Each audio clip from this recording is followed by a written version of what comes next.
ask you. No, you can ask me anything because we're live now, and so you Oh can my do goodness. whatever you want. I'm not even ready. I don't have my face on. I see. I was prepared. I put my face on right before. Yeah. Hello, everyone. Welcome to the Tom Show. This is going to be series 2. This is. I haven't done a real show in, I don't know. Like last one was with Shay, and that was probably a year and a half ago. Just haven't been around doing the interview stuff. I was focused more on the video games. Now I kind of want to get back into the talking to my friends because I miss that. I miss my friends. And my guest tonight is most people know him as kind of the hobby mayor, as how I would describe you, especially back during the pandemic. You were kind of the face that was seen a lot and kind of an inspiration to me, but we'll get into that later. Tom, Ivan, how are you? you're giving me the best intro of all time, and I'm completely distracted because the fly that landed in my water, I actually just managed to get him out, which leads to a real question, which Drink is the one, water. did he actually fly off? He was on my finger, and I don't see him as falling. Did he somehow fly out of that water bubble? Maybe. Yeah, like, is it appropriate to drink the water? I mean, y'all Yes. know I eat Chef Boyardee. Can I do that now, or is it Okay, bad? which Chef Boyardee do you like? Oh, so here's where we go Midwest. You can take the boy out of the Midwest, but you can't take the Midwest out of the boy. And I'm back in the Midwest now. So I do the worst, best thing on earth, which is you get 2 cans, not the birds. Those don't taste good. Don't ask me how I know. You get 1 can of mini ravioli. Okay. 1 can of lasagna. Mixy, mixy, mix. That's the best. I love the raviolis. Ravioli and Frank's Red Hot. That was my snack for me for so many years. Just 1 can and some Frank's. But yeah, I'm not about. I just had a McRib. Sometimes you put goldfish on top of it. Yes, yeah, goldfish. Goldfish also go great with Frank's Red Hot. There you go. can do like a reverse. It's like a cereal. Just the Frank's is the milk, and the goldfish is the cereal. There, you just burning the whole time, but you enjoy it. I'm a big fan also of coffee, and not in my coffee, but with my coffee. Coffee and Cheez-It is just a fantastic snack. Yeah. Cheez-Its go great with Frank's Red Hot too. Now let's pause for a word from our sponsor. Ivan, I put that shit on everything, as they say. Ivan, give us you got to treat every show like it's somebody's first show, and we got to treat your appearance here as someone's first time getting to know you. Would you go through your little quick mini hobby background and how you got started with all of this? Yeah, so I am Ivan from the Midwest. Ivan from the Midwest moved to Los Angeles after college to pursue a career in entertainment. And while I was doing so, I also been a collector my whole life, but I took a, sort of that collector break we all do in late high school, college, exploring. So I got back into it in about 2011. And as I was getting back into it, I was doing all this content stuff, acting, producing. And so after a few years of being back in it, I thought, you know what? I should do a web series about collecting, because I've actually got friends in that universe. Like, it's all about having a niche that people can connect to. Yeah. There's so much content out there. So we did a web series, and actually a lot of people know Suze Yanks Chicks on Hobby Twitter and Hobby Instagram. She works for CGC now as their head of marketing. She used to write for Beckett, and she saw the episode on YouTube and wrote it up in Beckett. And that just got people paying attention and talking to me, talking with me. And I just talked a lot, and I analyzed a lot, and I like to, pick apart, eBay prices and what actually sold and what fake sold. And, people would share their experiences with me, and I'd retweet them. And So that led to a podcast role with GTS Distribution's media arm, Go GTS. And here we are all these years later. My Twitter handle, Watch the Breaks, is based on that TV series on YouTube, The Breaks. But now I actually work for a platform. It's actually a platform of platforms. What we do is we enable creators to create their own platform. So I'm community lead for sports cards and collectibles for district.net. Yeah. We'll get into that later because I love District. I want We to go love you, back. Tom. 2011, that's about when I got back into cards. Okay. My brother brought me back in. Von Miller, Oh, yeah. Broncos were number 2 draft pick, and they thought we were going to take Von Miller. And I learned a little bit more about cards because I dropped off in high school. I was collecting football and basketball in high school after years of baseball before. And I was like, okay, I'm going to collect this Von Miller guy and get back into cards. And I did. I wasn't too active on Twitter as much. I was more of a celebrity stalker on Twitter, just tweeting at celebrities, keeping up with the actors I like for their shows and their movies, Yeah. that kind of thing that I think a lot of people started out doing. I ran into you so many times, and I hate to say this, but I was like, man, that guy is such a dork. But then I learned. Why do you hate to say that? Because I felt bad. Like I could have been following you for like so much longer than I had, but it wasn't until I really started getting like the pandemic and really focusing on like, I want to make friends that collect cards because this is something I enjoy. And I realized it's more important with people. But then you did that analytical stuff. It's more important than I forgive him for being a dork because I need friends. No, no, it was I was in a bad space and you had good positive energy and optimism, and how at that time some people you're just like, ew, I don't need that. I want to be miserable.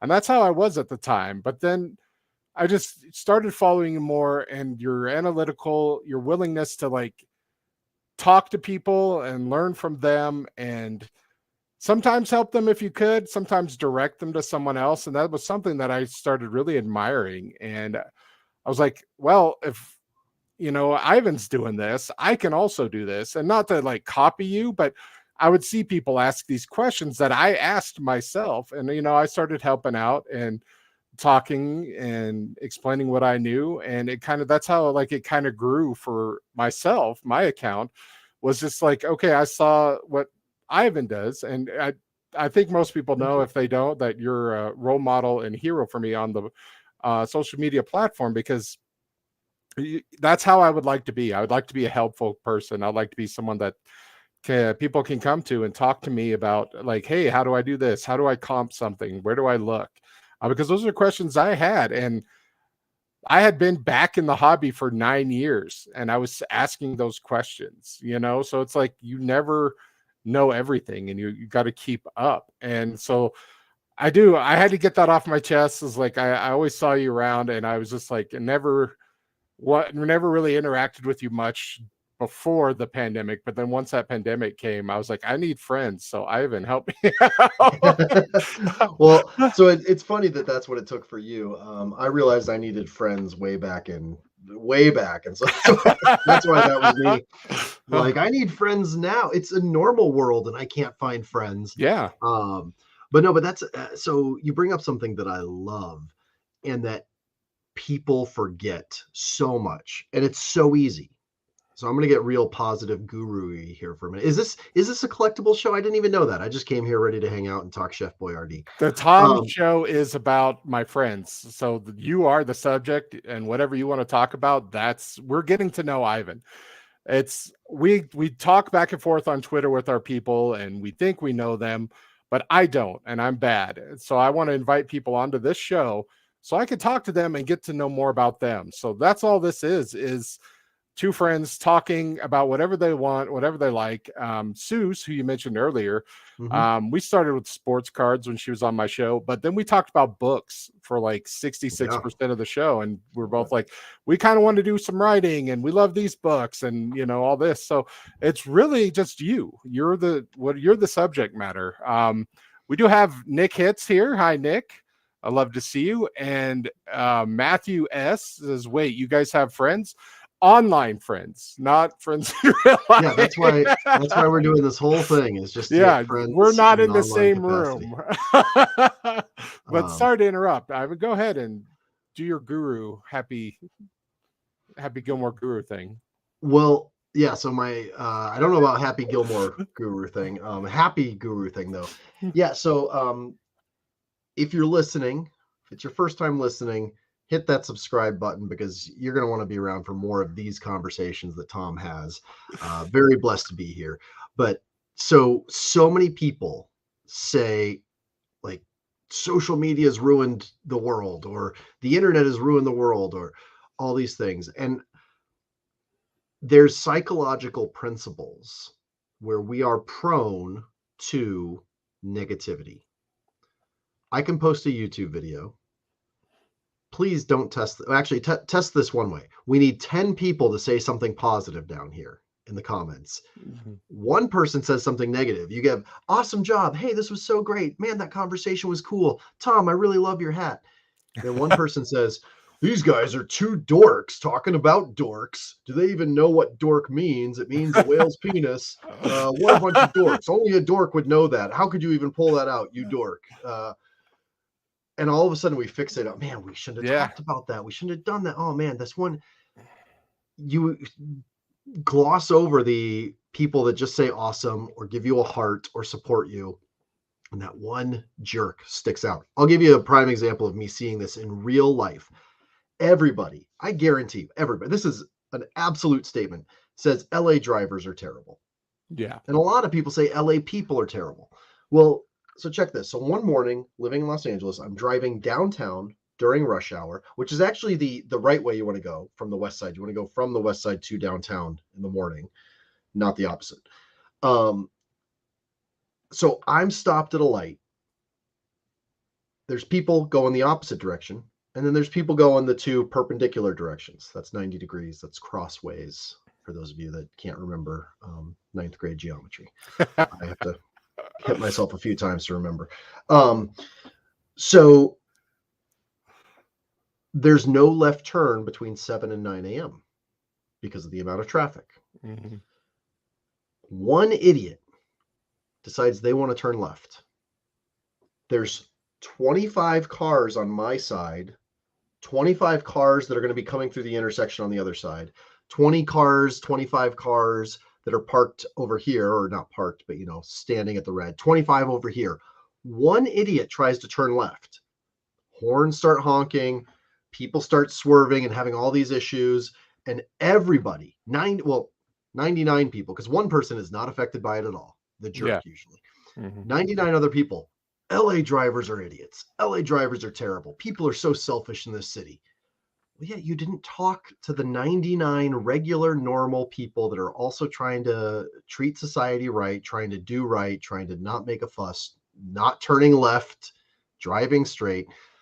You didn't interact with them. You only interacted with that big, loud idiot with the comment, idiot turning left when they're not supposed to, person running the red light.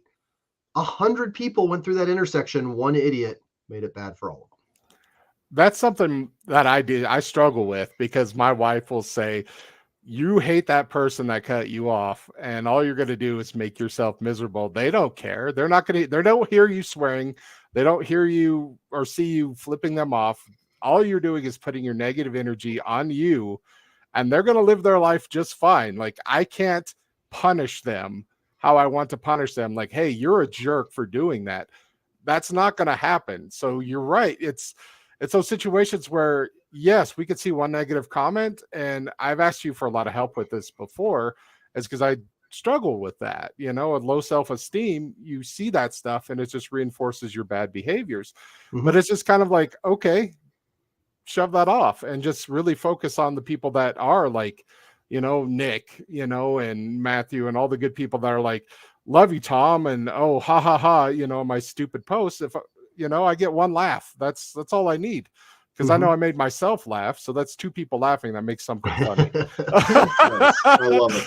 But yeah, so cutting out the negativity with social media is amazing in so many, the internet is amazing in so many ways. And it's also terrible in so many ways, just like the sword was amazing in so many ways. And it's terrible. Right. There's two sides to everything. It's double-edged. It's a weapon or a tool. You know what I mean? It could be a tool or it could be a weapon. How do you want to use it? And I think right now people I think it feels like it's getting worse, but I don't think it is. I think social media is getting better, in my opinion. I don't know. Maybe that's because I got more friends, but again, I think a lot of it is how you use it or how you understand other people using it. And so that's where I say that it's actually great. And people forget the social part, social media. Like, let's do that. Let's actually reach out. So for me, growing up here in Omaha, Nebraska, because I'm back, I moved back last year. Bye-bye LA. How are you idiot drivers? There? I heard their steaks are pretty good there. I've never had them before though. Yeah. Well, Omaha Steaks, the company, reportedly actually gets their steak from Connecticut or Vermont or somewhere. New York City. You can get really good steak. Exactly, right? The advertisement for Omaha Steaks, New York City on the side of the steak. But so when I was a kid, and everybody always says, oh, when we were kids, everybody collected. Yeah, everybody collected, but nobody collected like I did. There's actually the neighbor kid next door. We had 6 kids in our family, so we had no money. The neighbor kid was a single child of divorce, so we had 2 households. He could buy every single card out there. He would go to the card store with us. We'd be buying our Donruss packs, and he'd be buying Upper Deck packs. And then he would throw his cards in a shoebox while I'm sleeving and top loading and sorting. So nobody collected like I did, even of everybody who collected. But just think about the world in 1992, 1993, 1994. The fact that I could ride my bike 2 miles to the catcher's mitt, that's about as big as the world could be. Yeah. That and television.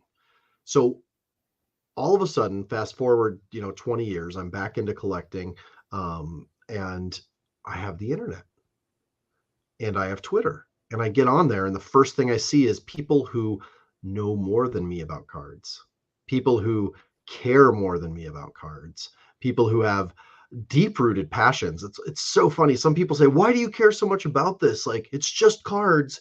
And I know people that, lost their parents at a young age, and cards were the only thing they had in common with like their adopted parent, or the only thing that got them through because they had nothing else, and some people actually have really deep-seated reasons for why they care so much.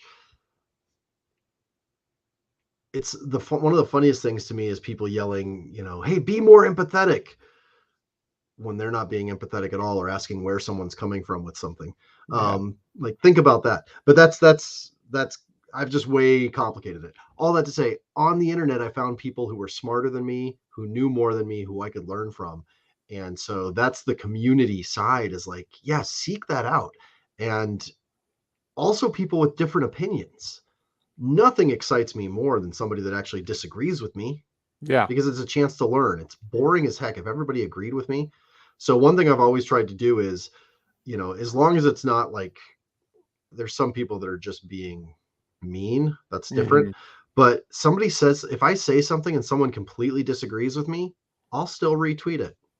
Like, yeah, you deserve to be heard as much as I was heard in the first place. I don't deserve to be heard if I block you for disagreeing with me. I deserve to be heard if I acknowledge you just as much as me. So I think that the more we can bring that into our life, the more we can start to see the 99 other people instead of the idiot turning left between 7 and 9 a.m. Speaking of LA drivers, I don't know if you know this about Colorado. Colorado is about 50% Coloradans, 20% California, 20% Texas, and 10% of the other mix. So we get a lot of that. And the California driving thing, it comes up, and Texas and anyone else that's not from here, is the first storm, you know? So that's the time when we're like, the idiot California, go back there, you know? And it's like, because, well, there's 3-4 inches of snow and they've never driven in it before. Like, relax. It's going to be a mess every single time. Just, you know it, take a sick day, stay home. I actually want to ask who anywhere of all of our viewers, of all of our listeners, who drives somewhere that the people drive good? Who's like, you know, those Vermont drivers, they really, they yield when they're getting onto the interstate. You know who's a good driver? The drivers on the Texas freeways at like 4:00 in the morning, because there's like nothing. Those are the good drivers, the people that are out that late at night, and if they're not falling asleep. So that's a good thing. So let's get back to the cards, and let's talk about District, because you said it's a platform on platforms, and it's something interesting to me, because it is. You'll see, when it first started out, it was kind of fun and interesting, and then we saw you build it up. Not necessarily you, but how it built out with the, you know, Ben with Midwest Box Breaks. He's really a forward-thinking innovator in the hobby, and I don't know if he gets a lot of credit for that. Some people think he's kind of cranky, but he really is so open-minded when it comes to things that so many other people just shut down and immediately hate. But seeing him, I'm you know, so grateful for. Yeah, he has his platform, and he has these other breakers underneath him, like No Flow Cards, who pulled a couple nice red cards to 5 and to a 101 tonight. And then you see those, just the expansion of like, okay, now he has his break club members selling in District. They're avoiding eBay. So it's just kind of, and then you see other people, and we're branching out. You have Ben has, you know, Brandon Toll for wrestling, and then I have another friend, Shui. He does wrestling. So it's kind of interesting to see this. So tell us how, because it used to be ISO, In Search Of. Tell us how the change, because I saw that happen in kind of the life that, you know, since you kind of took over, and I follow a lot what you do, because I find what you do fascinating, and you open me up to more experiences. You're the one that got me into NFTs, you know, Top Shot and all that other stuff. So I'd like to see where those things go. But we saw that change, and at least I did, that evolution from like, what are you in search of? We have it. Instead, now it's, we have a District for you. So would you care to explain like how that happened? Well, so I feel like there's kind of two questions in there, if you don't mind me answering twice. Go ahead. Or two different things. So the first one is, what is this platform of platforms type thing? And then the second one is the very specific, hey, you started off as ISO and now you're District. Tell me about that. So, and actually let's reverse that. Let me answer that one first. So the team, the founders, they worked together at Snapchat, I still call it, because I'm old. And they helped run the Stories product at Snapchat. So they're social media people, right? But they were intrigued and fascinated by the way people were taking social media and turning it into commerce. So Facebook groups, Discord channels, Twitter buy-sell trade threads. And they were fascinated with the way that trust commerce works, and that when people trust each other, they can do a lot better commerce with a lot less issues. But the systems aren't necessarily in place for that. You know, people have taken social networks and bootstrapped or band-aided them into that, but there's still big issues with payment processing and goods and services, friends and family, or somebody posted something, but it's really hard to search. Or if you do a Twitter sales thread and something doesn't sell, well, 3 weeks later, you got to restart from scratch with those items, find them on your phone, do all that. So they were trying to set out to solve, how do we actually build something for communities, with a secondary issue of that being every other platform that exists is built on the model of the platform acquires users, and then the platform solicits sellers based on that. Hey, we have buyers come sell on our platform. Mm-hmm. But if you look at people that already have buyers and that especially already have community, there's no need. They shouldn't go over there, because really what that platform is trying to do, and then it expresses itself this way: the platforms offer money. Hey, we'll pay you $3,000 if you come and sell on us for 3 months. We'll pay you 10 grand if you do 5 live streams with us. They're trying to take your community, put them onto their platform, and then peanut butter them across the other sellers. Yeah. The second I'm not live, now, Bikini Beach Breaks of South Bay is live, and I've downloaded every single app that's out there, every single platform that's out there, because I have a friend somewhere that's selling on it. And what happens is I will follow them, and yet I will get notifications for other people and not notifications when the person I follow goes live. So there's no incentive for communities to do that, especially the community leader necessarily. So we set out to solve all of that. And what they built was a site that is more of a suite of tools for communities than I'd say it is its own platform. So the idea is you can come on there and you can have all these different unique selling tools and community tools. We have 24/7 chat channels where you can create a chat around wrestling, and a separate chat around sports cards, and a third chat around just share memes, because that's what your community is into. Yeah. And at the same time, people can use the selling tool side to transact between themselves, or, because remember, these guys helped run Snapchat, we've even created some really cool selling tools that are social selling tools. So you can take a listing, post it in your Instagram story, and somebody can reply with the word claim and get auto DM'd that item through Instagram to check out. Or you could be live on YouTube and put an item up on the stage, and someone in the YouTube chat can type claim and get a link right there in YouTube chat. Here's, check this out. It's in your cart, and just purchase it like an invoice. So within all that, though, what's the secondary part of it is each district that's created, their communities that are sort of separate unto themselves.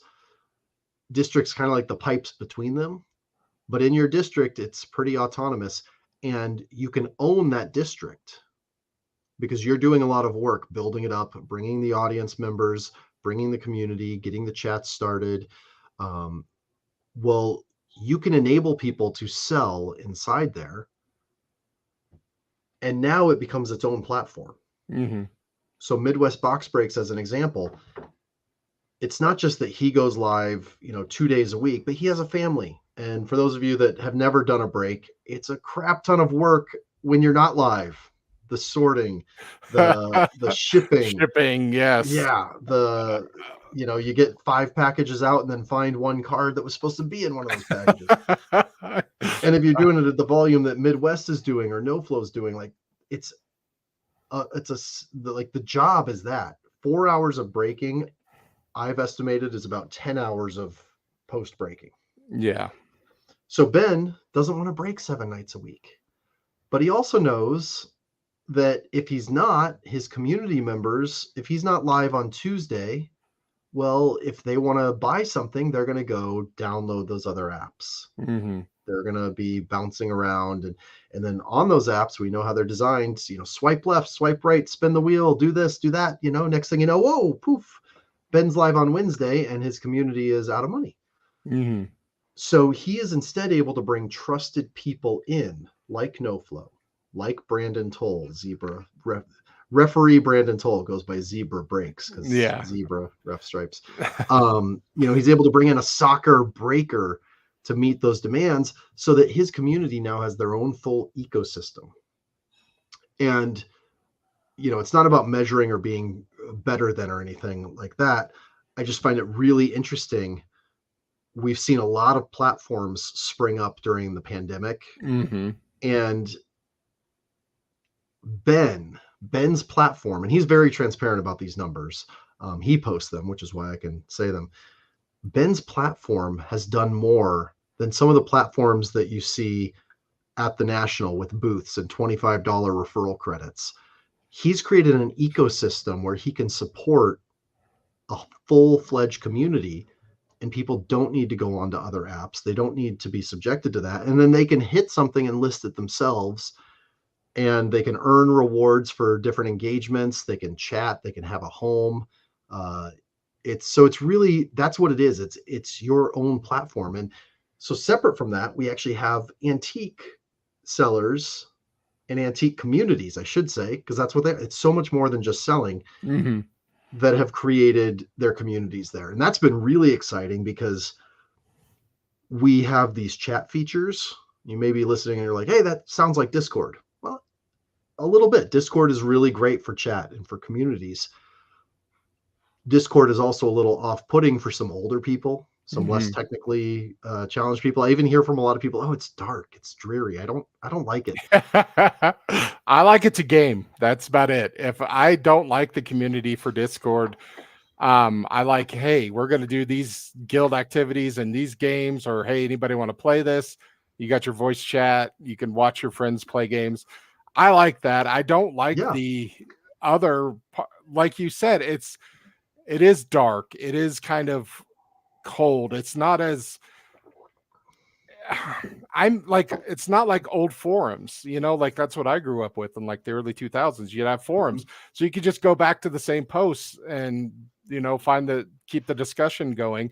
Whereas Discord, it's just kind of scrolls up and you can lose it, and it's not. And as here's fun, the thing: so. I'm not saying it's better or worse. Some people love that, but a lot of people we do hear, oh, I don't really.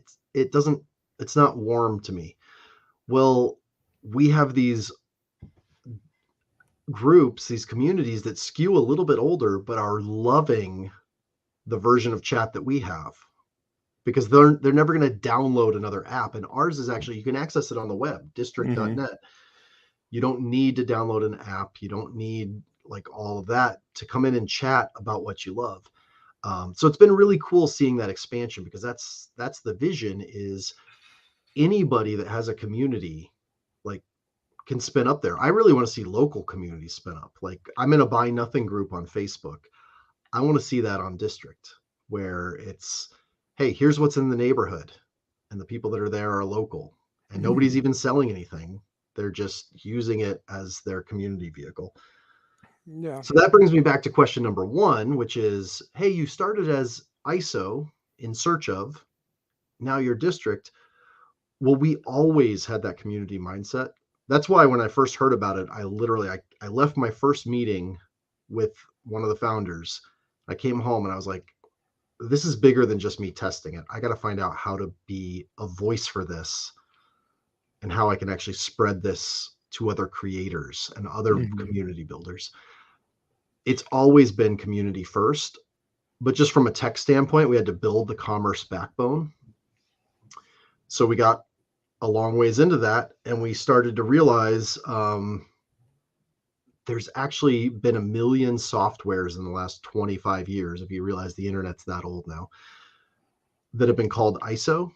And so searching is really, really tough. Yes. In fact, there's some product SKU out there, like some widget that was created, 70 years ago, that the code is ISO, and 17 numbers after it. Yeah.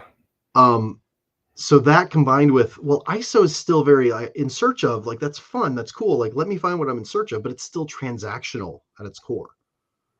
And we want this to be a community base. We want this to be, so if you think about District, the arts district, the fashion district, why we don't have the sports card district in some cities, like we should have that. And in cities where you have districts like that, it's not just where you go to shop. Like, the shop owners will live above the shop. Yeah. And you'll go there with your friends, but there's a coffee shop there too, and there's a bunch of good lunch spots, and there may be a park, and you'll sit down and you'll go through what you got at the park while breathing the air. So that's the idea behind District, is like, hey, this district is where the sports card district, or the Midwest box breaks district, the Midwest community lives here. Yeah, so it's like a destination of like, hey, we're not gonna go to Hooters. We're gonna go walk around the block, and we're gonna take in the culture. We're gonna take in this restaurant, or we're gonna see whatever hits. Well, so now you're bringing up a debatable question, which is, would there be, does Hooters memorabilia and community need a district? Man, that's pushing some stuff that I don't know if you really want to get into. Um, and from what I've heard, they don't treat their employees very well when it comes to extracurricular outside of the company brand. So I'm not sure if there's a lot of things to do there. Enough said. Enough said. But I will say, so that's how we think. So something I want on district is I want the Rick and Morty district, where people go and there's one chat that's spoilers chat and there's one chat that's no spoilers chat, like something like that. Or you have season chat. So like I can go talk in if I'm watching it through for the first time, I can talk in the season 2 chat, but I don't have to go see the spoilers from season 3. And people are in there and then they're sharing their creative stuff. Like the listings are one of one art pieces, or reselling, hey, I bought the season 1 DVD and I left it sealed and DVDs are obsolete now, like that sort of thing. I was at this I don't know if Universal has Rick and Morty, maybe that's a bad example. Simpsons, can you imagine the Simpsons?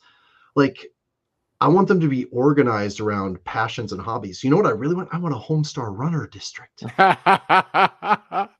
I had time to do this on my own, like I'd be building webs and webs of networks here.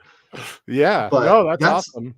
Like it should be people creating, instead of a Facebook group, I want to create a district.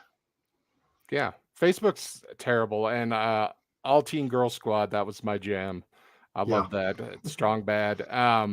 What I want to see is a show like mine where, okay, we have a show, we have a district, we have sellers. I'm not saying it's for me, but someone like it. I think NoFlow could probably pull this off, where you have a guest, where you have an Ivan, like, hey, yeah, Ivan, we got this. We got Vito and Chad. Vito, hey, you pulled this. Oh, we're talking so much about that kind of content. Vito, you've got a card listed. Let's throw it up. Hey, anybody, he's got this card. Use your little claim, thing if people want to buy it, and then keep the conversation going. Or maybe do like, okay, hey, we got our spots filled. We're just going to do a break, and I'm going to break a box with Ivan. We're going to laugh and look at, you know what I mean? So like that variety TV show meets the, the shopping channel type feel, but in a fun way, and not just like, these are going to go up in value. There's no doubt about it. 8,000 times for this coin and collector plate. But yeah, I want to see more like that. I want to be a lot of breakers, they were entertaining. And for me, like NoFlow is the one I usually watch the most. That's because Papa and, Enzo, they kind of crack me up and I dig their vibe. And, we have a back and forth where I always joke about how I'm watching breaks with no pants on. And, they're always like, well, that's how everyone watches them, Tom. And you're not that weird. So it's just, it's that interaction, but fun, but like make it more than just holding cards and spinning cards and doing the honestly, Tom, I want complete non-card content on there. Like we support or non, and again, I mentioned we're in different verticals, but we support live video. And it archives the live video now so it can live on the site. That's good. Actually, we had a guy go live last week and I tuned in and he was playing Toy Story on SNES or N64. It's probably that's all that's all he was doing was just that. I was like, this is cool. Like, so 100%, that's exactly what we want. So if anybody listening is inspired, like, we want creativity. It's not a selling platform. It is a social, it's a new way to build community. And one component of that is commerce is actually integrated into it for trust and for ease and for, like just the fact that it's done better in community. What's weird is I have a TikTok store and I have no idea how to use it. They're just like, "Hey, apply for this," and I was like, "Okay, I'll see what it is," just to try to learn. And it was not helpful at all for me. I was just like, "Well, one, what am I going to sell?" It's like, okay, I could sell some cards, but are these? Do I have to have multiple SKUs of the same card? Am I, So it was just I got into that, and then I just kind of gave it up, and I was like, well, maybe one day I'll figure it out, but how easy is it to get going in district? As part of someone, it's like if someone brings you on as part of their umbrella, I mean, there's probably not a lot to set up or do. But for someone starting their own, like, hey, what if I wanted a Tom district where everybody comes and just talks about me and watches me do whatever dumb thing I'm going to do? Is it really easy? Does it take some time? Is there a sharp learning curve? So I don't think there's a sharp learning curve. We do still gate that ability slightly. Mm-hmm. You have to go through me. That's maybe the wrong language because I'm pretty open. Yeah. But yeah, so if you go to the website district.net, in the top right, there's let me go to the homepage myself and just make absolutely sure in the logged out state. There's a thing that says sign up, and you can create an account that way.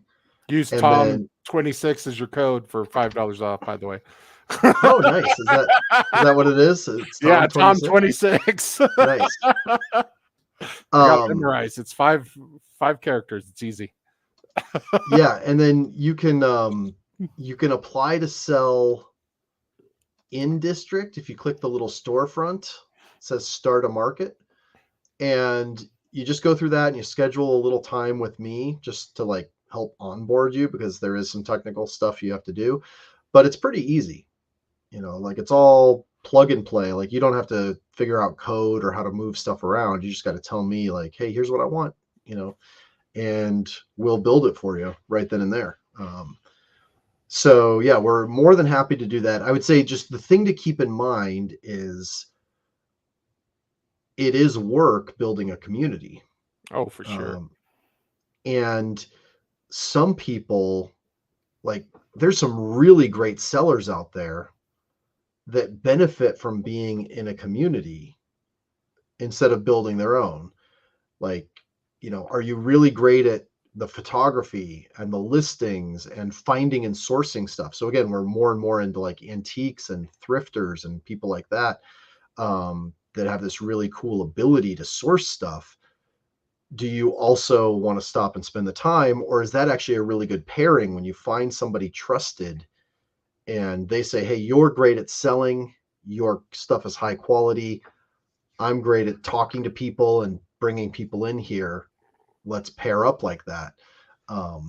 So that's all. Is I just encourage people to think like, am I all excited about what Ivan's doing? Do I want to create a suits community where we talk suits all day long? Or, did I come on this treasure trove and so I've got a lot of suit stuff to sell? Like those can be different roles, and they're both good. They're both needed.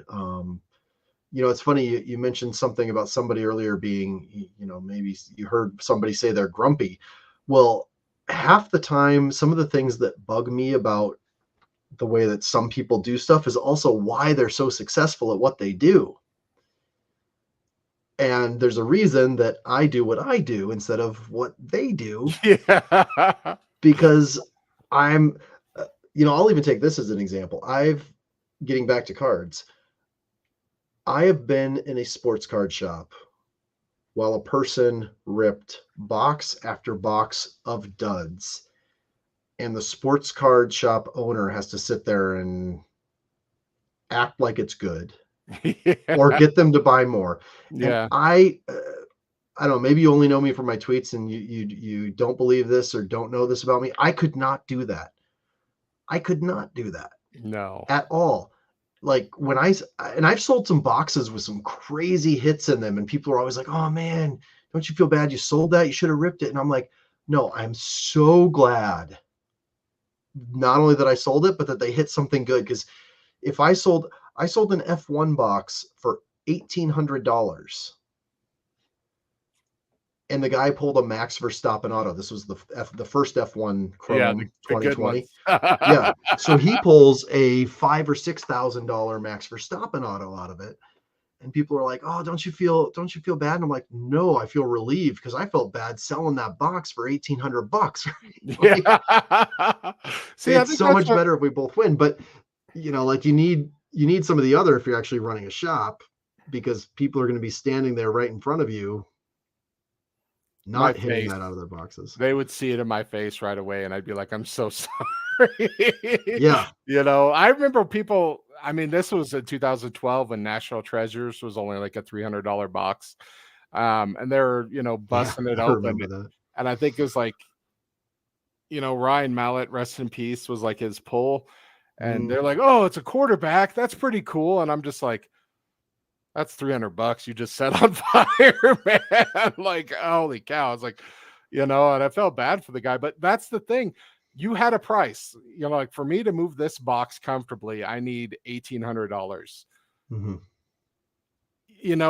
That was your price. You were comfortable with that. No matter what was in the box, it didn't matter. You wanted that number and you got that number. So you should be completely happy with them getting something that's more valuable, because then you're like, okay, I won and they won. It's not like Yeah. he won and I lost. No, I got my price. I'm happy because that's what I set. And then he also won by getting this huge card.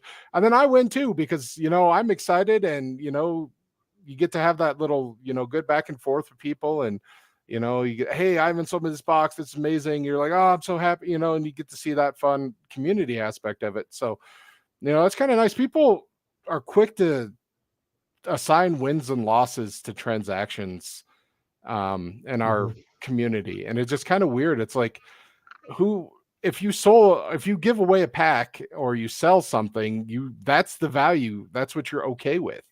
Mhm. So don't worry about what's in that box, if it's better than that, worry that it's not up to standards, worry that might sell someone a dud. You can't control that either. There's only so much remorse you should really feel. You didn't pack it up. You didn't, that's Topps or Fanatics or Panini or whatever. But if you set a price that you're happy with, hope that they do pull that Justin Herbert rookie auto, or that 101 of whomever that's hot right now, Yeah, prospect. I didn't even give you the best. You want to get into regret stories? I Sure. got 'em.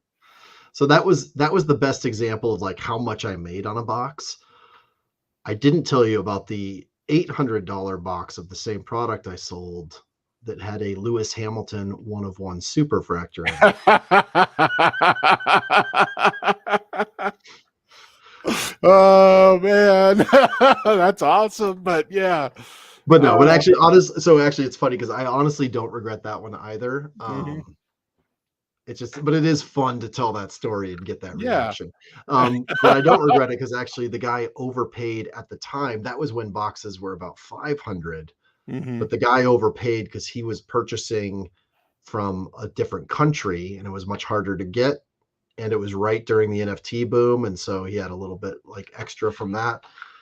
And so I was like, again, when it happened, I was like, well, hey, I actually sold these well above market. I'm glad for him. And it's Yeah. also really cool because he was a real collector. Like this was, again, it was when boxes were 500. So it was before it really exploded, the whole F1 craze. And yeah, but still just a funny story to say out loud. No, that's pretty funny, but it's also pretty awesome, because you do have that story and you're be tied to that card and tied to that product for a while. Just I think a lot of people, that F1 was kind of sneaky and it kind of came out of nowhere. I thought anyways.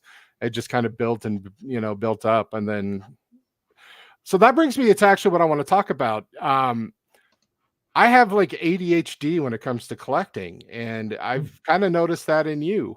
You like, your sports cards, you like your Star Wars, you like your F1, you like the women's soccer. Do you just enjoy the aspect of collecting, or are these things that you like, I enjoy this and they have cards, or it's like they have cards, so I'm all, you know what I mean? Like how, So yeah, that's a great. I get what you're asking. yeah. I think, and I think I have an answer for it, or at least an example. So I have always been massively curious. I think it's part of why I was an actor. Mm-hmm. It's part of why I love District. Again, it was like, oh, I could do this with my Watch the Breaks brand, or I can go to everybody who's on Instagram who's not part of the Twitter community, everybody on YouTube. There's so many other people with other voices out there. How do I empower them with this? And so I've always been massively curious. So I started getting into, well, there's always the big four, right? Baseball, football, basketball, hockey. Yeah. Well, football, I started getting tired of it. I loved football. So when I got back in 2011, that would have been the perfect time to collect baseball, right? Yeah. Mike Trout. Nope, football. And those Topps updates sat on shelves for forever. But I got back into football. I loved football. I played fantasy football since, like I was 9 years old, and we had newspapers that we were tracking stats. Yeah. So I got back in with football. I realized about 4 or 5 years in, probably 5 years in, I was sorting football cards from that time, from 2011, 2020, and about 2016. And I didn't get the same joy at all from football prospects that didn't pan out, and football cards, and even football cards of I was Bears at the time, like, Brandon Marshall. Those football cards didn't mean anything to me, because in football, they spend so much less time with the team on average, or their career in general is so much shorter. It didn't mean the same to me as baseball players who were in the farm system, and then maybe they only had 2 or 3 years on the parent club, but I had a connection to them that was 6 or 7 years long in a lot of instances. So I kind of got out of football. And basketball was just, I can't get into the modern game. I give it a try. Like every 6 months, I'll turn on a basketball game. I'm like, maybe I'm wrong. And then I watch it. I'm like, this is just garbage. Highlighted for me a few months ago. I actually was live tweeting during this. I somehow stumbled on an old Bulls Knicks game. Oh, man. From 1993. Oh, man. 94. It was in between. It was Jordan retirement era. And the game was incredible and so much fun to watch, and the style of play and the toughness, as well as the quality. Hardcore stuff. Oh man. Yeah, but like passing was better. Plays were better. Like defense was better. It's crazy how they were better. Like you'd think that now with the lack of fouls, defense would be better because you don't have to hit the guy, but like they just don't play defense now. It's so weird to me. Yeah. I know I sound old now, but I swear I give it an objective try every year, like twice a year. So all that to say, I have the Nuggets, and they're amazing. So that's I can watch basketball. I can only watch my teams. Like hockey, I say I love hockey. I really only love the Avs. I can't watch Pittsburgh and Detroit play the hockey game. I just got to change it and look for anything else to watch. Even though the Avs, I'm fanatical about them. Like the Nuggets. Some basketball, I can watch the finals because the drama and the pageantry that kind of goes around it, but I can watch my Nuggets and that's it. But football, you can watch stuff. Baseball, I know it's hard for a lot of people, but I can watch, other teams play baseball. When YouTube TV had the MLB network, that was my favorite thing. I just come home, there was a baseball game on somewhere, and it was just baseball. Yeah. So, and I was a Chicago fan. My first team was the 85 Bears for football, and then the Broncos in 86 till now. The Bulls, Michael Jordan, I was all about that craze. The Cubs, because, you got the WGN. Hockey, I didn't get into until we got a team in the Avs. But so we kind of have those similar, you said, I remember you did a tweet. It was like, who was your shortstop? And it was Sean Dunston. And it was like, that was mine, so awesome. We kind of have that thing. So it's kind of fun to see the different sides of collecting because, when I was a kid, what did I have first? I had video games first. My dad had an Atari. He loved the video games. Cool. So we got into that. So first I'm a gamer. And then I got into comic books. Someone gave me like a Star Wars #6 comic book when I was a kid. It was only like 10 years ago or 10 years old at that time.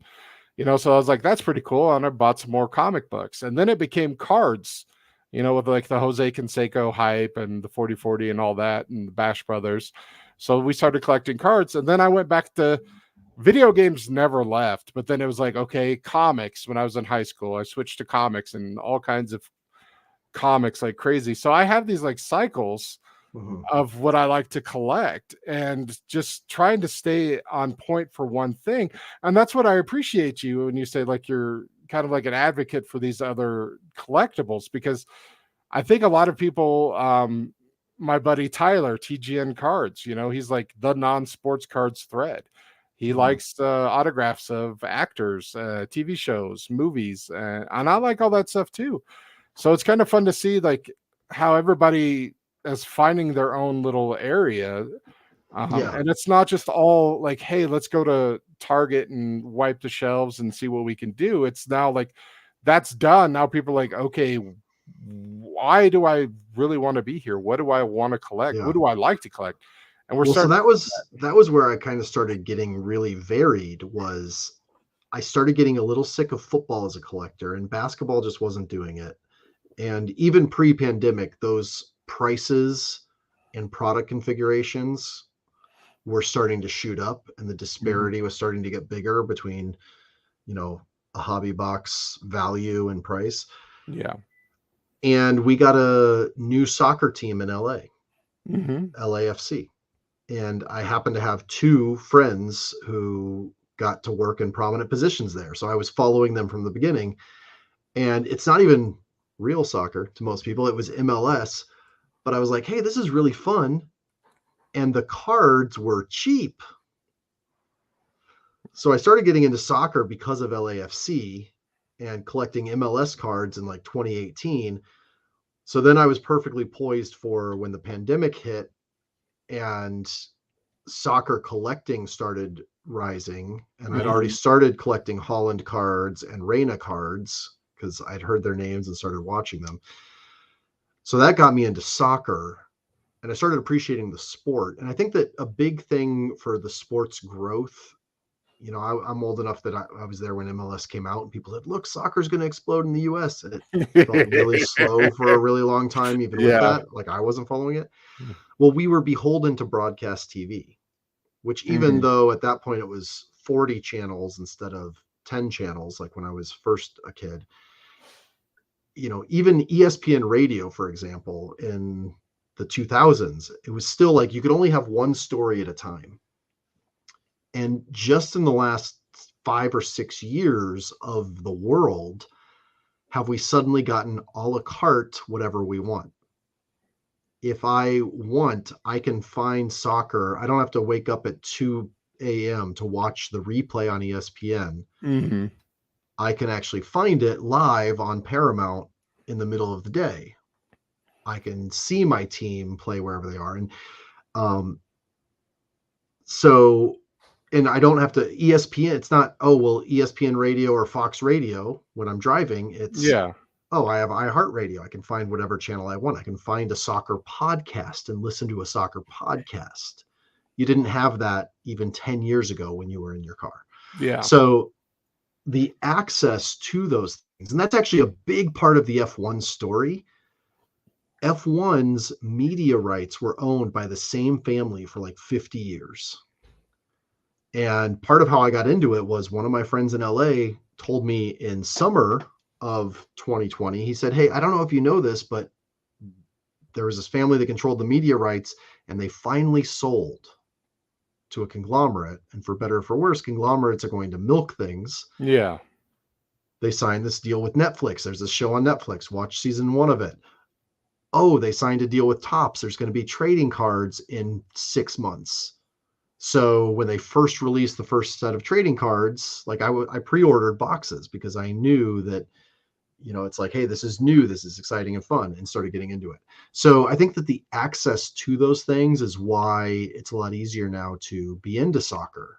Collect F1. Because it's actually covered. There's more media now, so you can find coverage 24/7 of F1, whereas 10 years ago in the United States, you couldn't.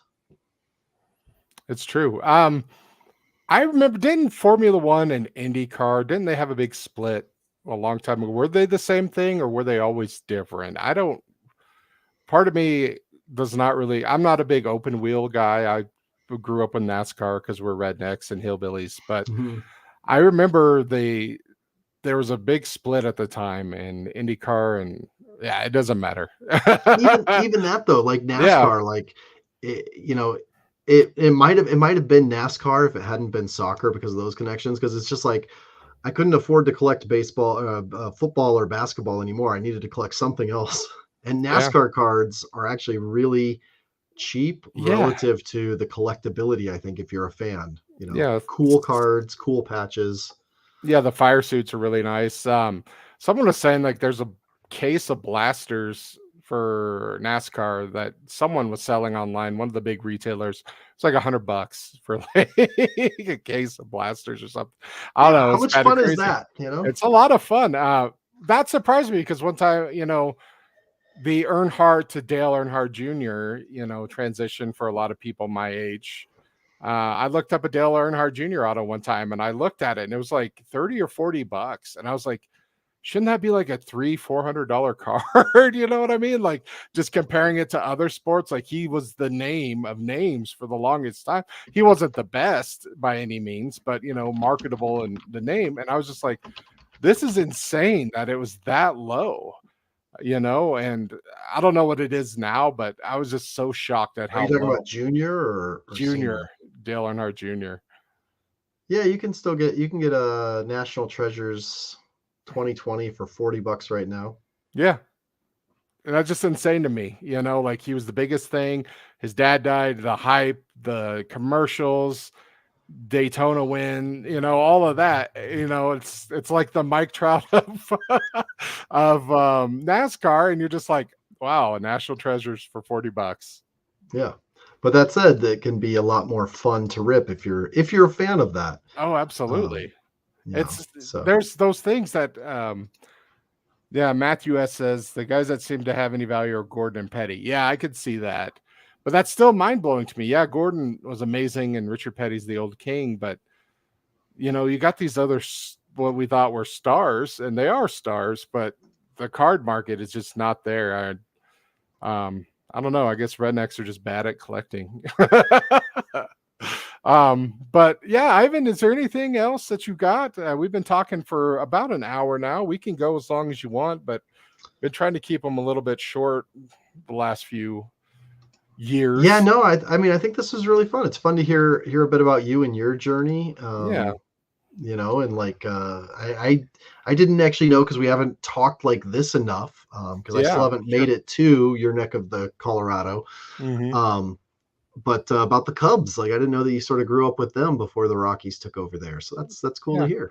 yeah. It was the St. Louis Cardinals first with my grandfather's team, so it was like a family team. But then it was like, okay, the Bash Brothers, but then the Cubs were always on, so we could always watch the Cubs. My mom, she rooted for the Reds for a while because of her brother. But see, it's just the sports things is kind of funny when you don't have a team. I grew up in Tennessee. There's no team. So it's just like, where are you pulling your teams from? And, she had a brother that loved the Reds. So she rooted for the Reds. And my dad, is the Cardinals was there because they're from Missouri, so with that kind of Mhm. thing. But my first choosing is like, I like the Bash Brothers as people. The Cubs are my team and the A's are my, they're my American League team. It's a lot of people say back then. But yeah, Ryan Sandberg's my favorite player, was my favorite player until Larry Walker. And I wanted to be second baseman. That's what I tried to always play in Little League because of him, and Mark Mhm. Grace in '88 is when we really started collecting. Mark Grace rookies, going Yep. for that. That was a big chase for us, might not have been for everyone, but for us, that '88 Donruss Mark Grace is the card that we were all looking for. So yeah, I don't know why. I think I do know why. It's because of the '85 Bears, got caught up in that hype and just kind of like, okay, back to Chicago when I was a kid, like I like the Bears. I like the Bulls. There's this Michael Jordan. Okay, that's cool. And then because that was, sorry to go off on a tangent. Go That's ahead. really, watching the Bulls being like, okay, now I'm the old man, you know, with like LeBron. I'm like, that LeBron, whatever. And now I realize like there were people like that about Michael Jordan, you know, like, Michael Jordan, you're never gonna win.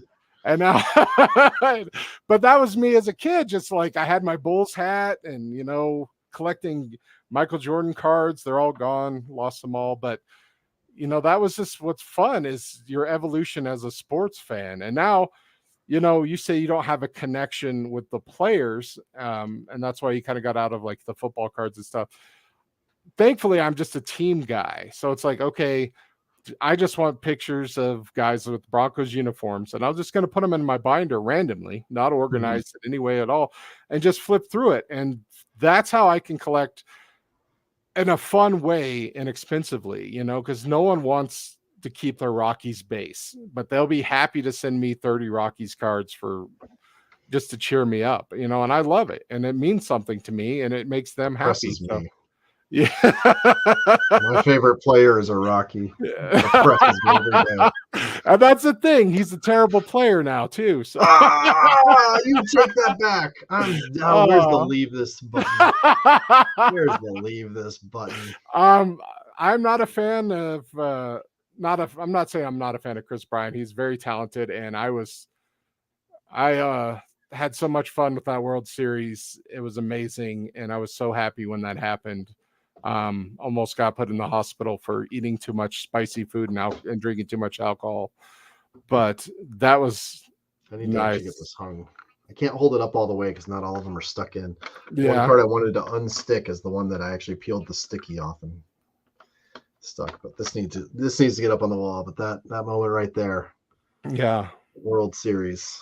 That's so amazing. Greatest moment of my life as a sports fan. It's number 4 for, well, I guess I got to count 7, 8 for me. Actually, it's better than some of the other championships. You and all those Super Bowls. You know, hey, 3 for the Avs, 3 for the Broncos in my life, 1 for the Nuggets, and, you know, pretty lucky. And I know that because I lost a lot of championships when I was a kid. Cried a lot of times when I was younger, and I mean, still cry all the time as an adult. But I have another question for you. I'm sorry to go off on this tangent. As you can see, I just ramble and I get into things. All right, you got 4 minutes. You're a dad. Yep. You've got 3 boys. Gender doesn't matter. I'm just letting the world know. Are they into collecting because of you, or are they not? And I want to bring that up because I thought cards were cool because my dad thought cards were cool. I thought video games were cool because my dad thought video games were cool. Are your kids like that? Or did they find stuff that you think are cool and they think is cool? Or are they just like their own, like, old man? Yeah, this is really funny to me at this age because 2 of them are 6 years old. So they're starting to have their likes and their dislikes. Yeah. They could not care less about sports cards, but they do love the term collectible. Oh. And so what they do is they take what they're passionate about.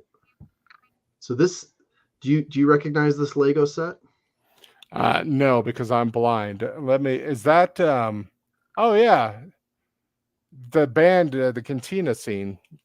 Well, one of them's from the band. Yeah. One of them's Greedo, and one of them is a completely random character that's got Iron Man's body and a Rebel helmet on. But this is a collectible. Nice. My son made this, and he brings it into my office, and he says, "Hey, Daddy, I made you a collectible." Nice. Because I have things like this Chris Bryant right here, or this, this right here. And I'm like, oh, it's not a toy, it's a collectible. So they love Lego. Yes. But they turn Lego into collectibles. And I think a big part of this is, as I was thinking about, I could be completely wrong. But I mentioned how we consume, or how I consume sports a little bit. But actually, like, I enjoy watching like NFL.com, and I enjoy following games on Twitter where it's like the reactions and the fans and the arguing, and then you see the highlight, but you have all this. I'm doing that a lot more. But when I was a kid, my dad would come home and turn on WGN and we'd watch the Bulls, or during the day, I would actually have the Cubs on during the day when I was a kid. I was homeschooled and I would have the Cubs on. So I was consuming the sports themselves, and I think that made me a fan of the collectibles. My kids are consuming Lego content, and so I think they understand collecting from what I have, but they're just not into sports cards, because as much as I'm a diehard sports fan, I'm consuming it in a very reading manner. It's like the newspapers, almost like Yeah. the fact that I love newspapers when I was a kid. Now I've got Twitter as my Yeah. 24/7 newspaper. Instead of just sitting down and watching a game, I consume it differently. And so they don't get the same part of it that I got from my dad, which was, Yeah. watching the games all the time. But it sounds like that they are, they mentioned the collectible. Dad, this is a collectible for you. It sounds like they are taking their own approach of what they like and what they know, and trying to, bridge that gap into what you like. Yeah. So that Which I actually, think is awesome. Like, I yeah, love it, I'm warms just my heart so smiling much. right This is now. one example, but I've got like others over there, and there's ones in the other room, and like they'll just make a little set, but they call it a collectible. And then like they haven't played with Greedo in 11 months. Yeah, it's a collectible for Dad. That's why. Yeah. No, so now that just makes me smile, because I do know that they're into Lego, because I will send you crazy Lego builds that I see on TikTok or Instagram or whatever, and That's so fun. it's so much fun done. I'm actually building the Millennium Falcon slowly, the Super Collector Edition that I got as a bonus from work. So that's been fun, and I'll make sure I share that with your kids once it's ready. But no, I don't have kids, so I don't have that knowledge. I just know what it was like with my dad, and my dad as being kind of he was like a hardcore Christian, so that we weren't open to a lot of stuff, but then he was open to a lot of other stuff. So that just kind of like, what's the dynamic there? Do kids tend to hero worship their dad when it comes to collectibles or hobbies, or is it just kind of like each kid is different? But it just sounds like it's kind of a mixture. They're just they organically going to like what they like, but then they're going to try to find ways to connect with other people, and maybe they should create a collectible Lego district. That'd be pretty awesome. So stay tuned. Stay very tuned. But that's just kind of like the theme when we've been talking about is the community, helping each other out and sharing similar interests, but not collecting the same thing. So it's kind of nice to see all that for me. Anyway, oh well, holy cow, we have a D-Moose sighting. I don't know if you Hey, D-Moose. Yeah, Dylan, he quit Twitter a while ago. I think he's focused on being a good student, excellent son, driver, all that good stuff. And he just popped in chat and said, Tom P. Willis. So Dylan, Nice. how are you, man? We're just wrapping up. I've been kind of nervous all night talking to my hero, Ivan. Ivan, you are an inspiration to a lot of people. I do want to say that. People look to you for your analytical thinking, your personality too, just the way you engage with people. I think people find it calming and you're never condescending, you're never mean. You can be disagreeable, which is what everyone has that right, but yeah. I've never seen you be mean just to be mean to someone, even when you could have been. But I do want to thank you for coming on the show. I've been nervous. I haven't done this in like a year and a half. And last few times I did it was with Che. And so it's just like we've done so many shows together. It wasn't a big deal for me. But kind of jumping back into this, a little nervous. I keep saying that. But it's because I hold you in such high respect, because I've seen what you do. And it's something I want to emulate. I don't want to be you, but I do want to be a part of a community that helps and looks out for each other. And that is because of you. I saw like, okay, I see a blueprint on how to do this, to be who I want to be on social media. And that's all because of you. So I just want to thank you for being a guest. I want to talk to you more anytime. I want to meet you. Tom, I'm telling you, once we get the chance, we're going to road trip to Colorado, and we're going to hang out, and the kids are going to get to meet you. And yeah, I want to get there. I mean, Yeah. I want to be there. I don't want to be in my basement in Omaha. I want to be on the road. Yeah. Actually, no, it's winter time already. So in 4 months, I want to be there. Yes. Well, they keep having me research at work, and we need to buy new equipment, new tractors, new trailers. And sorry, didn't have mute quick enough. There was this trailer company that was like 2 hours north of Omaha, Nebraska. And I was like, I wonder if I could talk my boss into letting me drive out there and pick up a trailer. I've never driven a trailer before, but it's like I can make that little Omaha dip. Yeah, just come through there. Come Yeah, through, that'd go be back fun. up, drive a Yeah, trailer back. Never driven with a trailer before in my life, but no, the desire's there because there's so many great people spread across this whole country. So going anywhere, you can meet someone that you've had so many great conversations with. So, but Ivan, thank you so much for coming on. Do you have any last words? I've been talking a lot here, so. no. I just we will make it happen, Tom. So just keep that in mind. If life's ever a lot, just keep in mind, like, we will make that happen, both of us. So you stick around, I'll stick around, and we'll make that happen. All right. Sounds like a plan. Well, with that, I think we're going to sign off. I love everybody. Thank you, Ivan, again. I really appreciate you. Thank you, Tom.